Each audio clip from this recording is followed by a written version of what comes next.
Et à toutes ces flippies, on se retrouve pour la 4e théorie One Piece. Cette théorie va être consacrée à 2 personnages et je vais parler de 2 anciens corsaires, Moria et Crocodile. Alors pourquoi ces 2 corsaires? Tout simplement parce que j'ai un petit peu potassé tout ça et je me suis dit que les ennemis de Luffy allaient devenir influents. Et en plus ça tombe bien puisque l'un d'eux est concerné, va peut-être et potentiellement concerné par les récents événements qui ont eu lieu dans les derniers scans One Piece. Alors, je vais être plus clair. Donc déjà, on va commencer par une présentation de ces personnages. Donc déjà, tous deux étaient anciens corsaires, voilà, sur Grand Line. Ils ont tous les deux perdu face à Luffy et tous les deux face à un empereur, mais différent. Alors, commençons par Crocodile. Donc, ancien corsaire, il était le boss de Baroque Works, une organisation criminelle qui avait pour but de conquérir un petit peu, mais de manière fourbe, le royaume d'Alabasta, voilà, où la famille de Vivi vivait. Je l'ai pas fait exprès. Son but, il voulait Pluton, voilà, une des armes antiques, il voulait la chercher pour devenir beaucoup plus puissant parce qu'il avait perdu contre Barbe Blanche. Donc il voulait gagner en puissance grâce à cette arme. Il s'est pas dit qu'il pouvait apprendre le haki, ce con. Du coup, on sait qu'il était dans le Nouveau Monde puisqu'il s'est frotté à Barbe Blanche et que, il me semble qu'il a dit, il a déjà été dans le Nouveau Monde, mais que c'était même pour lui, c'était trop dur. Il s'est fait défoncer. Et on le voit à Marineford, il a une grande rancune face à Barbe Blanche qu'il essaye de tuer dès son arrivée. Et on sait également que Ivankov, vous l'appelez comme vous voulez, a un lourd secret le concernant, puisque je pense pas que ça soit sa défaite contre Barbe Blanche, puisqu'il le montre vraiment qu'il a la haine contre Barbe Blanche, mais je pense plutôt que ça pourrait être en relation avec le chapitre 0, puisqu'il s'agit du seul corsaire que l'on voit de dos. Connaissant le pouvoir d'Iva, je ne vous apprends rien, c'est de changer les hormones et donc le sexe des gens en partie. Eh bien, une théorie circule comme quoi Crocodile serait une ancienne fille. Et moi, j'y crois, pourquoi pas. Pourquoi? Tout simplement à cause de Baroque Works, puisque si vous remarquez, les membres de l'organisation fonctionnent par couple. Chaque Mister, allant de Mister 1 à Mister 9, plus les Unlucky, sont accompagnés d'une compère féminine, ouais, et même lui, Mister 0, voilà, le boss, est accompagné de Miss All Sunday, Robin. Sauf Mister 2 Bunkley, qui était tout seul puisqu'il était un trave. Et c'est là, ça me ramène, puisque Bunkley était un trave et qu'il est laissé tout seul, ça peut faire écho aussi au fait qu'il est connu Ivankov, voilà, puisqu'il le laisse tout seul, sachant qu'il peut être femme et homme. Moi, ça m'a beaucoup fait réfléchir, je me suis dit que c'était largement possible, le fait, enfin voilà, ça m'a fait tilter cette importance qu'il accordait au couple dans son organisation. Qu'est-ce que je vais vous dire d'autre? Et on sait aussi qu'à Marineford, Dofla a voulu travailler avec lui, alors que Dofla n'est pas le genre à proposer, voilà, de travailler. Enfin, là, Dofla c'était un petit peu ouvert, entre guillemets, puisqu'il avait dit qu'il, voilà, il trouvait le potentiel de Crocodile intéressant. Et on sait ensuite qu'il était libéré à Impel Down par Luffy afin de pouvoir sortir d'Impel Down, qu'au passage il a libéré Das Bones, et qu'avec après Marineford, ils sont partis dans le Nouveau Monde. Et depuis les 2 ans, on n'a aucune nouvelle d'eux. Alors pour moi, mes théories concernant Crocodile. Eh bien, d'après ce qu'on sait, déjà, c'est un personnage qui a envie de conquérir, donc je pense qu'il va jouer un rôle important dans le Nouveau Monde. Potentiellement un allié, pourquoi pas, mais plus un allié occasionnel. Je pense que, parce que Crocodile a, comment dire, il déversait sa rancune sur Barbe Blanche, mais maintenant il est mort. Alors à qui va-t-il s'en prendre? À la marine, puisque la marine a joué un rôle important. Barbe Noire, qui l'a assassiné sans que lui puisse faire sa vengeance.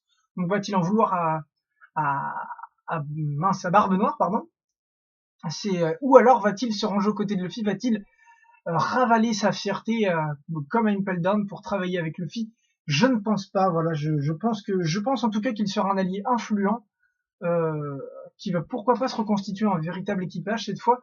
Et je le vois bien, pourquoi pas travailler avec une supernova. Ça pourrait être sympa de le revoir. Ou enfin, j'ai bien envie de revoir Crocodile en Nouveau Monde, c'est-à-dire vachement plus baraqué, voilà, avec le haki en mode un peu comme l'évolution qu'a subi Kid, voilà, en mode bien bourrin, mais quand même en gardant son caractère, parce que je trouve aussi que son pouvoir est quand même vachement intéressant et que Das Bones a plutôt la classe.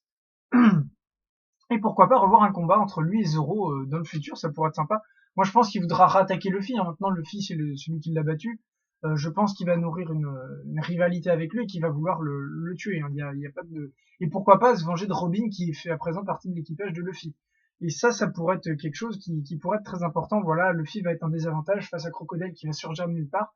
En tout cas, j'ai pas d'idée précise, mais il y a plein de possibilités et beaucoup qui peuvent être très intéressantes pour resituer ce personnage qui était quand même vachement balèze. Maintenant avec tout ce qu'on a vécu avec Dressrosa, moi personnellement c'est ce que je faisais, mais je considérais moins Crocodile. Mais c'est ça la force de One Piece, c'est Crocodile a beau être le premier gros boss que Luffy ait vaincu, voilà le premier capitaine corsaire, la grosse prime et tout ça. Il ne reste pas moins un adversaire qui pourra toujours se battre. On l'a vu à Impel Down, il avait de la valeur à Impel Down. Pas comme dans DBZ par exemple ou Freezer, à part dans le dernier film. Sinon, Freezer une fois qu'il est vaincu, il est vaincu tout le temps. Voilà, l'issue du combat peut jamais changer, puisque Sangoku deviendra toujours beaucoup plus fort. Alors que là, Crocodile, lui aussi s'améliore, lui aussi a ses pouvoirs, et c'est pas parce que Luffy devient plus fort que lui il est désarmé face à lui, face à Luffy. C'est ça qui est génial. Passons maintenant à Moria, celui qui nous intéresse puisque tout simplement il est lié à Kaido, Kaido que nous avons découvert dans le scan 795. Voilà, c'est une théorie, il y a des spoils. Je ne vous avais pas prévenu en début de vidéo, je m'en excuse, mais voilà, c'est une théorie, donc logiquement, il nous faut tous les détails et donc tous les spoils possibles. Kaido est apparu, et on le sait, de sources sûres, puisque c'est Moria qui nous l'a affirmé, qu'il a été battu par Kaido dans le Nouveau Monde. Donc, tout comme son compère Crocodile, ancien corsaire, il a également perdu face à Luffy, mais face à un empereur, alors qu'il était lui aussi arrivé dans le Nouveau Monde. Et il s'est fait donc bien défoncer apparemment. Il a donc décidé de retourner sur Grand Line et devenu grand corsaire, puisqu'il avait un tout autre équipage, il me semble, hein, et avant Hogback et tout ça, et en fait il a tout perdu là-bas. Et donc il décide de construire Thriller Bark, le plus grand bateau au monde. Là, il va construire son armée de zombies grâce à son pouvoir, il va recruter Hogback et tout ça, et il va également aller à la recherche de Oz. Oz, le plus grand homme vivant, c'est un homme, c'est un géant plutôt, mais c'est un humain, voilà, c'est précisé à Marineford que Little Oz Jr. est bien un humain, mais un humain énorme, voilà, c'est... Par contre, par rapport à San Juan Wolf, je ne sais pas qui est le plus grand, en fait, faudrait regarder. Et voilà, donc il pense qu'avec Little Oz Jr., il aurait facilement gagné contre Moria, contre Kaido. Honnêtement, je ne pense pas qu'un zombie tel que lui aurait pu gagner face à Moria, vu la branlée, enfin pas la branlée, parce que l'équipage a quand même bien galéré, mais non, honnêtement, ça aurait pas été faisable du tout, même avec ce grand bordel énorme. Je parle bien sûr de Oz. Ensuite, du coup, il a trouvé Oz. Il préfère utiliser les autres pour se battre, ça on le sait. Hein, il se déplace rarement. Voilà, c'est plutôt quelqu'un de manipulateur. C'est au début comme ça que je voyais Kaido, mais finalement, il a pas l'air d'être du tout comme ça. Et ensuite, on sait que il a été sauvé par Absalom et Hogback sur Thriller Bark. Et ensuite, sa dernière apparition fut à Marineford, où il combattit voilà l'armée de Barbe Blanche. Et on sait qu'il s'est pris une grosse branlée par Jinbei quand même, parce que son pouvoir est totalement inefficace face à Jinbei. Et enfin, quand je dis grosse branlée, voilà, il pouvait rien faire face à lui. Et du coup, le gouvernement a décidé de se débarrasser de lui, puisque il avait perdu contre Luffy. Même si cette affaire a été étouffée, Moria n'était prouvé que du coup, il n'était pas assez fort. Et donc, Doflamingo a été missionné pour l'assassiner, sauf qu'il a réussi, Doflamingo nous dit qu'il a réussi à s'échapper dans une ombre, et donc, je pense que nous le reverrons, puisque désormais, il voue une haine, à mon avis, sans borne pour le gouvernement qui a tenté de l'assassiner, mais également pour Luffy, plus que Crocodile, je pense, puisque Moria était vraiment vénère. Et donc, je pense que, étant donné qu'il a perdu contre Kaido, on risque peut-être de le revoir.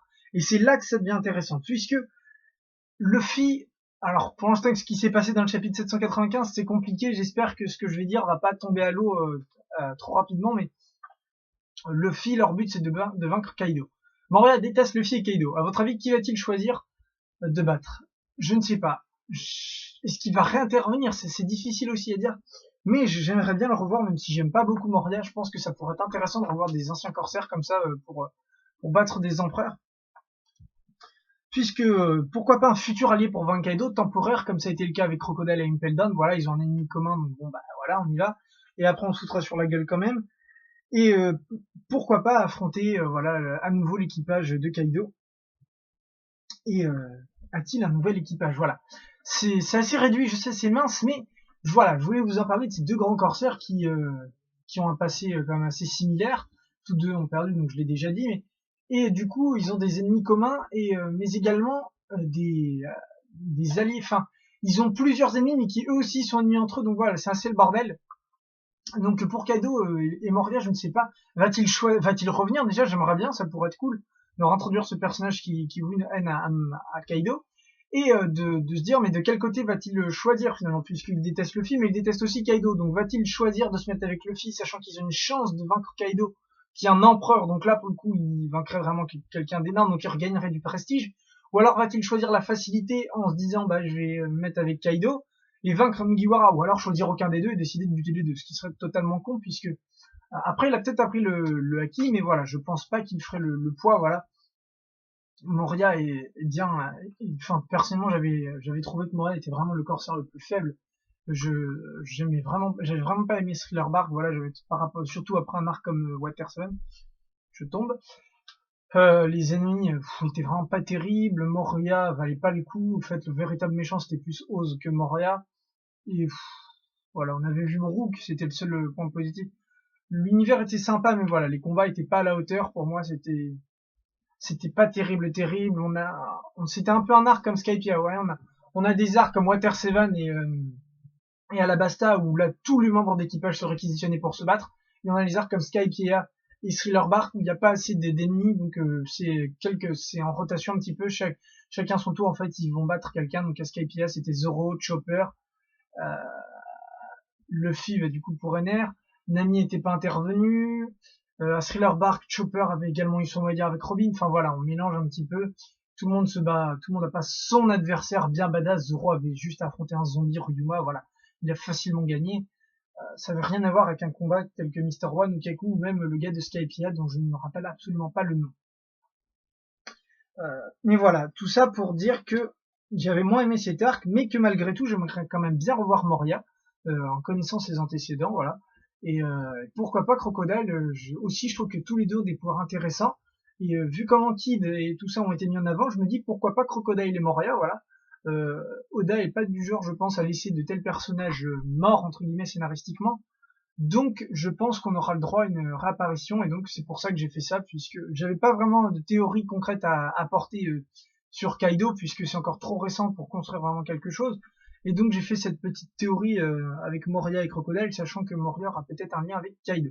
Voilà, c'est plus court que d'habitude, on n'a pas vraiment d'informations pour dire eux ils vont faire ça dans le Nouveau Monde. Mais en tout cas pour moi ces deux-là sont dans le Nouveau Monde, ils ont regagné de l'importance, ils sont repartis de zéro, mais ils ont fait quelque chose.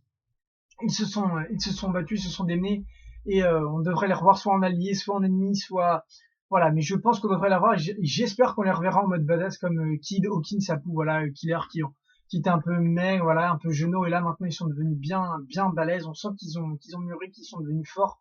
Et j'espère que ce sera pareil pour Crocodile et Moria qui quand même, je parle beaucoup, mais qui quand même par rapport aux autres corsaires quand même étaient relativement faibles, je trouve, puisque tous les autres avaient le haki, ou Jinbei avait le karaté des hommes poissons, et ces deux-là n'avaient rien du tout. Et je trouve que c'est vraiment faible. Bon, bien sûr, il y a Baggy. Voilà, Baggy, c'est autre chose. C'est plus un comic relief qu'autre chose.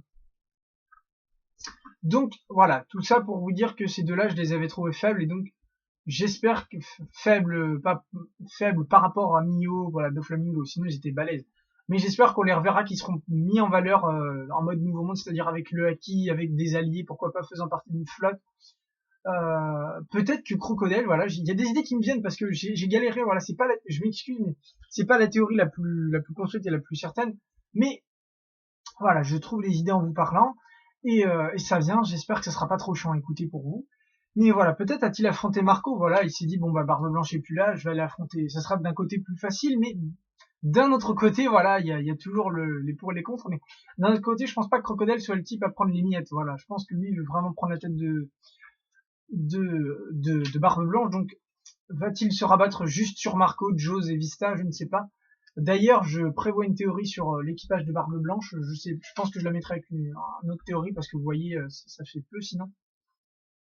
Mais voilà, euh, pourquoi pas intervenir, voilà, dans le Nouveau Monde, je l'espère. Après, sur leur passé, voilà, il y a aussi la théorie de Crocodile comme quoi il était une femme, pourquoi pas. Je pense pas que son secret, ça soit qu'il ait été battu par Barbe Blanche, ça se sait, je pense. Ça ne doit être un secret pour personne. En tout cas, c'était un secret en rapport, je pense, avec les pouvoirs d'Ivankov. Et le fait qu'on l'ait vu de dos dans le chapitre 0 n'est certainement pas anodin, puisque la devise d'Oda, c'est le moindre détail est important. Pas mot pour mot, mais c'est ça. Voilà.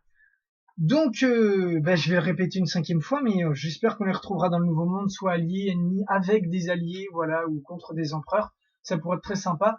De la même manière que Ener et Rob Lucci, je pense qu'ils devraient revenir et j'en parlerai eux aussi.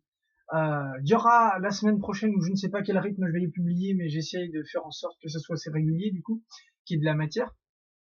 Il y a la semaine prochaine, il y aura une théorie normalement, ou enfin la prochaine théorie sera la 5e et elle devrait vous intéresser puisqu'on continuera dans les Shichibukai, puisque je vous parlerai du 7e Shichibukai que l'on ne connaît pas, et aussi, puisque ça on en a moins parlé, mais des 2 nouveaux Shichibukai qui devraient arriver, s'il y en a, puisque Doflamingo et Law vont être normalement destitués. Parce que même si Doflamingo est un dragon céleste, voilà, faudra bien qu'il y passe, et au moins Law de toute façon, sachant qu'il a fait une alliance qui va attaquer un empereur, il sera théoriquement destitué, voilà.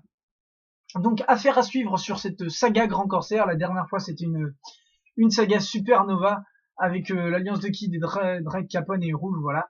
Et cette fois ça sera une saga Corsair, voilà. Sur ce, je vous dis salut à tous, merci d'avoir regardé cette vidéo et à la prochaine. Et bien évidemment, j'y pense, voilà, avant d'éteindre, n'oubliez pas le baratin habituel, n'oubliez pas de liker, voilà, si vous avez aimé, si vous avez pas aimé, ben vous likez quand même, vous faites pas chier votre monde, vous partagez, voilà, sinon je viendrai chez vous, enfin voilà, le speech habituel. Salut à tous.